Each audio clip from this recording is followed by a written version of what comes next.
교재 110페이지입니다. 8세 어린 나이에 즉위한 요시야는 여호와 보시기에 정직하게 행합니다. 선대 어지럽혀 놓았던 우상들을 제거하고 거짓 제사장들의 흔적들을 심판하고 유다와 예루살렘을 정결하게 합니다. 여호와의 전을 수리하기 위해 일꾼들과 감독들을 세우며 자금을 투입하여 일을 진행합니다.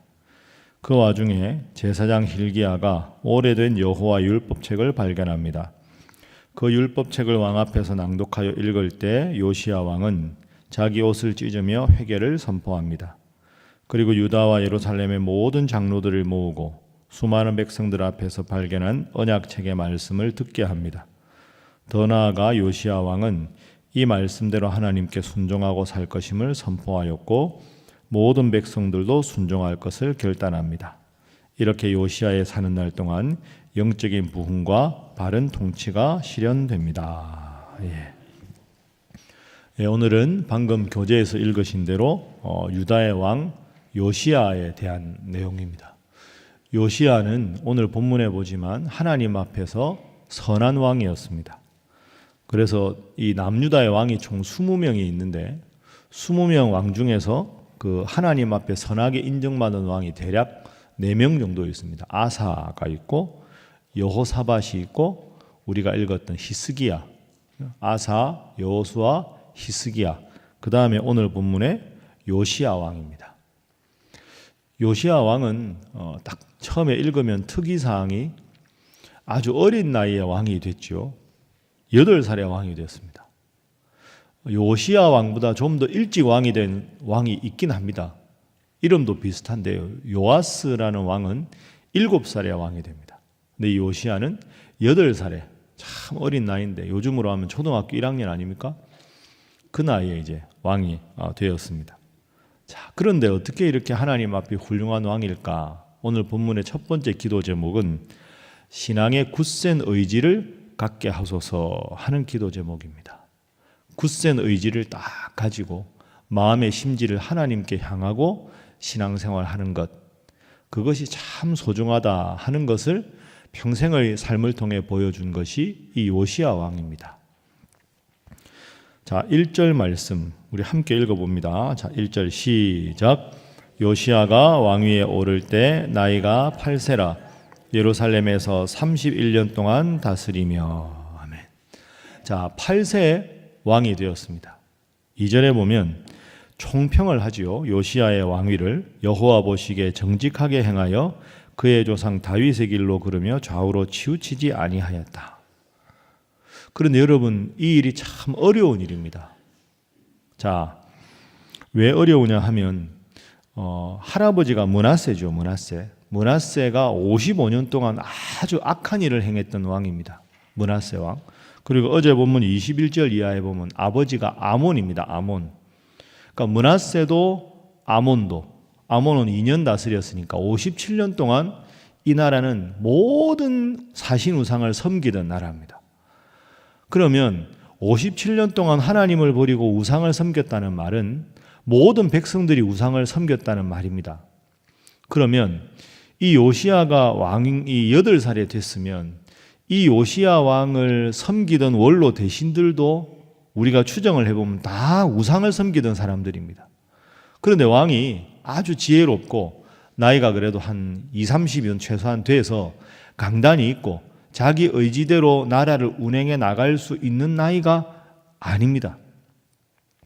그러니까 아버지, 할아버지 57년 동안 우상을 섬겼고 모든 백성들은 우상 섬기는 데 익숙해 있고 원로 대신들도 우상 섬기는 일에 익숙해 있고 근데 왕은 8살이니까 아직까지 뭐가 뭔지 모르는 상황이면 하나님을 잘 섬기겠다고 굳센 의지를 웬만큼 갖지 않으면 이 요시야 왕이 하나님 섬기기가 어려운 그런 상황이죠.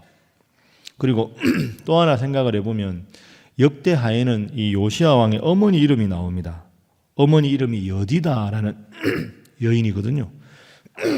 죄송합니다. 여디다라고 하는 이 요시야 왕의 어머니는 이방 여인입니다. 그래서 여기 지금 역대하에는 이름을 뺀 겁니다. 여디다라고 하는 어머니가 이방 여인이라는 말은 어머니가 우상을 섬기던 여인이라는 뜻입니다. 하나님을 섬기던 여인이 아니니까. 그러면 어머니가 우상 섬기지, 원로 대신도 우상 섬기지, 57년 동안 온 백성이 우상을 섬겼지, 왕은 8살이지. 그러면 뻔하죠. 이 왕이 무슨 힘이 있을까요? 우상 섬기기에 딱 적합한 환경입니다. 그런데 3절 보십시오. 아직도 어렸을 때 곧 왕위에 있은 지 8년에 그의 조상 다윗의 하나님을 비로소 찾고 제12년에 유다와 예루살렘을 비로소 정결하게 하여 그 산당들과 아세라 목상들과 아로새긴 우상들과 부어 만든 우상들을 제거하여 버렸다. 그러니까 요시야 왕의 평생을 총평하는 것이 2절이죠. 다윗의 길로 행하였다. 그런데 3절에 굳이 왕위에 있은 지 8년에 하나님을 찾았다 하는 말은 8살에 왕이 되고 나서 8년 동안 16살 될 때까지는 그냥 너무 어리고 하니까 하던 대로 한 겁니다.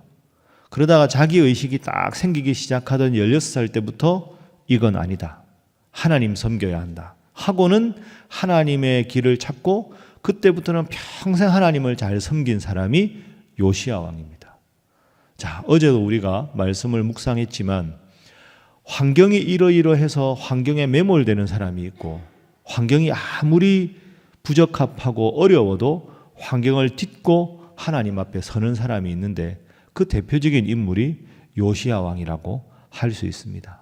여러분도 여러분이 처한 상황이 기도하기 어려운 상황이고 믿음 생활 잘하기 어려운 상황이라 할지라도 오늘 요시야 왕이 이 어려운 상황에서 하나님을 잘 섬긴 것을 교훈으로 삼으시고 믿음에 대한 굳센 의지를 가지시고 환경을 극복하시고 하나님 잘 믿는 여러분들 다 되시기를 주님 이름으로 부탁합니다. 자, 두 번째 기도 제목은 삶의 기준을 말씀에만 두게 하소서 하는 기도 제목입니다. 삶의 기준을 말씀에만 두는 것입니다. 지금 역대하의 주제가 총 주제가 이 주제지요. 하나님 앞에 바로 서야 하나님께서 함께 하신다. 하나님을 버리면 하나님도 그를 징계하신다 하는 겁니다. 자, 요시야가 이제 자기 의식이 생겨서 하나님을 어떻게 섬겼는가? 8절 함께 읽습니다. 8절 시작. 요시야가 왕위에 있은 지 18째 해에 그 땅과 성전을 정결하게 하기를 마치고 그의 하나님 여호와의 전을 수리하려 하여 아살랴의 아들 사반과 시장 마아세야와 서기관 요아하스의 아들 요아를 보낸지라. 아멘.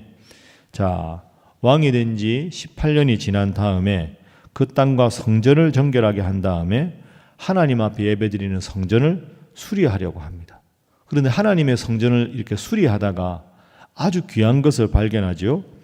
자, 15절 16절에 보면 hil기야가 서기관에게 말합니다. 내가 여호와의 전을 수리하다가 율법책을 발견하였다.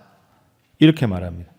그러니까 서기관 사반이 16절에 보면 왕에게 나가서 하나님, 이 왕이시여 왕께서 종들에게 명령하신 것을 다 준행하는 사이에 hil기야가 저에게 책을 주었습니다. 18절에 보면 hil기야가 내게 책을 주더이다. 이게 율법책입니다. 율법책이 뭐냐 하면 우리가 다음 주 수요일에 공부할 모세오경입니다. 창세기, 출애굽기, 레위기, 민수기, 신명기 그 5개의 성경에 기록된 책을 보고 이게 무슨 책일까 하고 왕에게 드리니까 이 요시야가 이 책을 읽습니다. 자, 책을 읽은 반응을 보십시오. 19절 함께 읽습니다. 시작. 왕이 율법의 말씀을 듣자 곧 자기 옷을 찢더라. 아멘. 자기 옷을 찢는다 하는 것은 회개한다 하는 뜻이지요.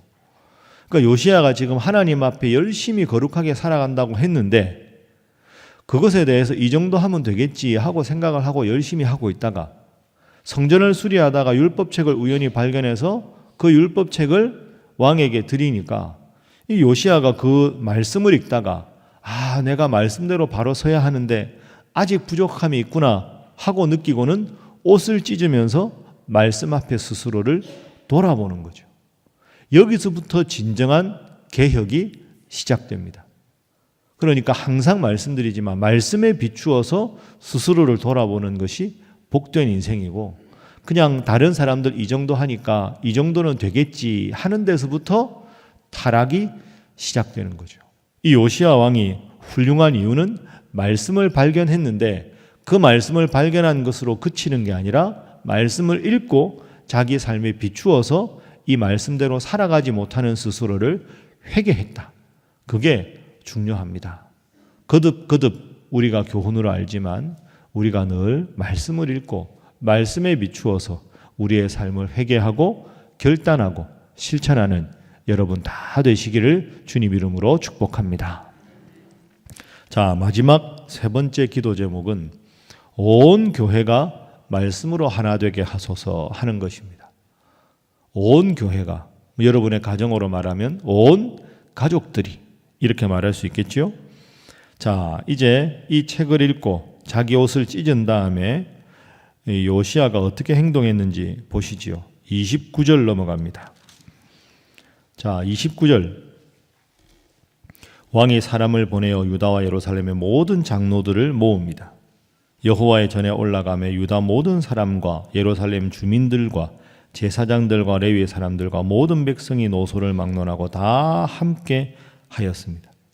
그러니까 왕이 말씀을 읽고 회개하고 그것으로 그친 게 아니지요. 29절에 보면 모든 장로들을 모으고 30절에 보면 유다 사람, 예루살렘 주민, 제사장, 레위 사람, 남녀노소를 막론하고 다 함께 모읍니다.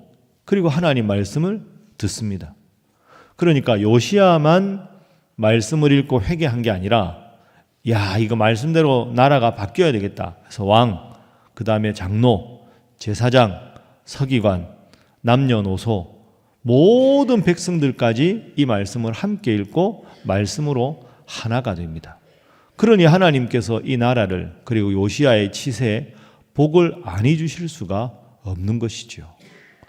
참 우리가 이건 잘 아는데 실천하기가 어렵습니다. 그래서 여러분 말씀과 함께 열심히 하시고 가끔씩 가족들끼리 모여서 읽은 말씀에 대해서 깨달은 걸 나누기도 하시고 서로 위해서 기도도 하시고 그래서 항상 영적으로 함께 통일되는 게 중요합니다. 같은 본문을 읽고 같은 은혜를 받고 같은 기도 제목을 나누고 그러면 하나님께서 그 가족들을 한 마음으로 만들어 주시고 여러분 교회를 한 마음으로 만들어 주시지 않겠습니까?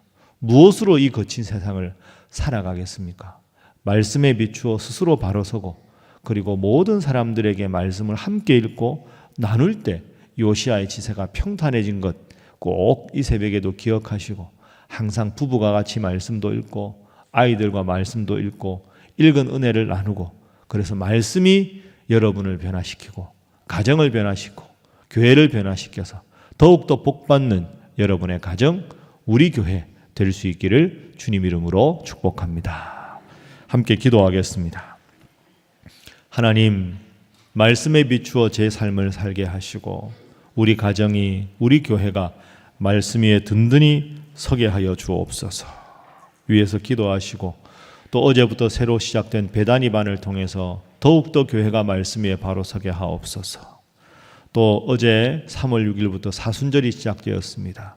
예수님의 십자가와 나의 믿음을 깊이 성찰하는 사순절 기간을 맞이해서 우리 예수님의 십자가의 의미를 다시 한번 깊이 묵상하고 주님 말씀 위에, 주님 믿는 믿음 위에 바로 서게 하여 주옵소서.